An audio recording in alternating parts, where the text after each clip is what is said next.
Hi friends, welcome back. This is Rumaiza and you're watching The Adire Ponnu.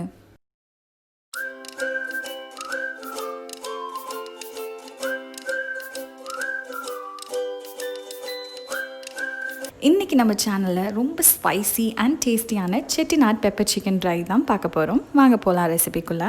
First நம்ம இந்த ரெசிபிக்கு தேவையான மசாலாவை ரோஸ்ட் பண்ணிக்கலாம். ட்ரை ரோஸ்ட் பண்ணுறதுக்கு சின்னதாக ஒரு பாத்திரத்தை அடுப்பு மேலே வச்சுருங்க. சட்டி கொதி வந்ததுக்கப்புறமா 1 டேபிள் ஸ்பூன் அளவுக்கு முழு மிளகு ஆட் பண்ணிக்கோங்க. செட்டிநாட் பெப்பர் சிக்கனுக்கு அந்த யூனிக் டேஸ்ட் கொடுக்குறது இந்த முழு மிளகு தான். ஸோ முடிஞ்ச வரைக்கும் முழு மிளகை ஆட் பண்ணுங்கள். ஆல்ரெடி பவுட்ரு பண்ணி வச்சுருக்கிறத ஆட் பண்ணாதீங்க. கூடவே ஜீரகம் 1 டீஸ்பூன் ஆட் பண்ணிக்கோங்க. கூடவே சோம்பு 1 டீஸ்பூன் அளவுக்கு ஆட் பண்ணிக்கலாம். வாசனைக்காக கைக்குத்த அளவு கருவேப்பிலையும் ஆட் பண்ணிக்கோங்க. இது எல்லாத்தையும் நல்ல வாசனை வர வரைக்கும் நம்ம ட்ரை ரோஸ்ட் பண்ணி எடுத்து வச்சுக்கலாம். ட்ரை ரோஸ்ட் பண்ணதை 5 to 10 மினிட்ஸ் அது கூல் ஆகிற வரைக்கும் ரெஸ்ட் பண்ண விட்டுறலாம். 5 மினிட்ஸ் கழிச்சு இதை நான் மிக்சர் ஜாருக்கு ட்ரான்ஸ்ஃபர் பண்ணிவிட்டு அதை நல்லா ஃபைனாக பவுடர் பண்ணி எடுத்துக்கிறேன். வாங்க இப்போ நம்ம குக் பண்ண ஸ்டார்ட் பண்ணலாம். ஸ்டவ் மேலே கடாய் ப்ளேஸ் பண்ணிக்கோங்க. கடாய் நல்லா சூடு வந்ததுக்கப்புறமா 2 டேபிள் ஸ்பூன் அளவுக்கு கடலெண்ணெய் இல்லாட்டி தேங்காய் எண்ணெய் ஆட் பண்ணிக்கோங்க. எண்ணெய் கொதி வந்ததுக்கப்புறமா 1/2 டீஸ்பூன் அளவுக்கு சோம்பும் ஆட் பண்ணிக்கோங்க. காரத்துக்காக நான் 1 பச்சை மிளகாய் கீறி விட்டு சேர்த்துருக்கேன். உங்களுக்கு இன்னும் ஸ்பைஸியாக வேணும்டாக்கா நீங்கள் 2 or 3 சேர்த்துக்கலாம். அது கூட கொஞ்சம் கருவேப்பிலையும் ஆட் பண்ணிக்கோங்க.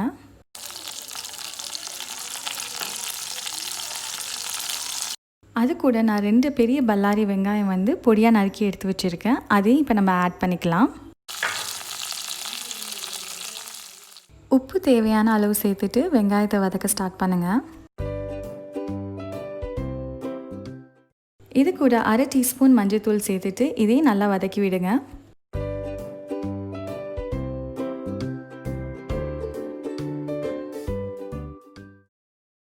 நான் இங்கே 800 கிராம்ஸ் சிக்கன் க்ளீன் பண்ணி எடுத்து வச்சுருக்கேன். இதை இப்போ நம்ம நம்மளோட ஆனியன் பேஸ்க்கு மேலே ஆட் பண்ணிக்கலாம்.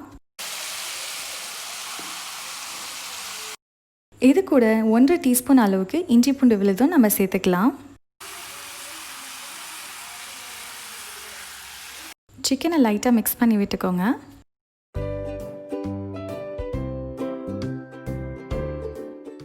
கூடவே 1 டீஸ்பூன் அளவுக்கு வீட்லேயே அரைச்ச கரம் மசாலாவும் நான் ஆட் பண்ணிக்கிறேன். கரம் மசாலாவை நல்லா ஈவனாக சிக்கன் மேலே கோட்டார அளவுக்கு நல்லா பரட்டி விட்டுக்கோங்க. கரம் மசாலாவும் இஞ்சி பூண்டு பேஸ்ட்டோட பச்சை வாசனை போகிற வரைக்கும் 5 நிமிஷம் வரைக்கும் சிக்கனை நல்லா குக் பண்ணிக்கலாம். அதுக்கப்புறமா 1 கப் அளவுக்கு தண்ணி ஆட் பண்ணிவிட்டு லிட்டு க்ளோஸ் பண்ணி 20 நிமிஷம் வரைக்கும் சிக்கன் நல்லா வெந்து வர வரைக்கும் வெயிட் பண்ணலாம்.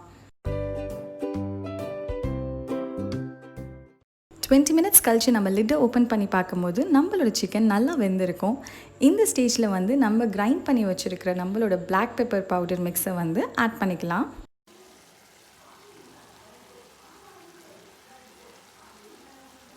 பிளாக் பெப்பர் பவுடர் ஆட் பண்ணதுக்கப்புறமா 2 நிமிஷம் வரைக்கும் நம்ம சிக்கனை நல்லா ரோஸ்ட் பண்ணிக்கலாம். ரோஸ்ட் பண்ணதுக்கப்புறம் நம்ம ஸ்டவ்வை ஆஃப் பண்ணிவிட்டு கார்னிஷிங்காக கைக்கொத்தளவு மல்லித்தலையை புதுசாக நறுக்கி அதையும் மேலே தூவி விட்டுக்கலாம். நம்மளுடைய ஸ்பைசி அண்ட் டேஸ்டியான Chettinad pepper chicken try ready ஆயிடுச்சு. இது நீங்களும் உங்கள் வீட்டில் ட்ரை பண்ணி பாருங்கள். உங்களோட வேல்யூபுளான ஃபீட்பேக்கை என்னோடய கமெண்ட் செக்ஷனில் டைப் பண்ணுங்கள். இந்த வீடியோ உங்களுக்கு பிடிச்சிருந்தால் லைக் போடுங்க, உங்கள் ஃப்ரெண்ட்ஸ் கூட ஷேர் பண்ணுங்கள். நம்ம சேனலை இது வரைக்கும் சப்ஸ்கிரைப் பண்ணாதவங்க மறந்துடாமல் சப்ஸ்கிரைப் பண்ணுங்கள். Thank you so much for watching this video guys. Until we meet next time, it's tata bye bye. See you from Rumaiza. Assalamu alaikum.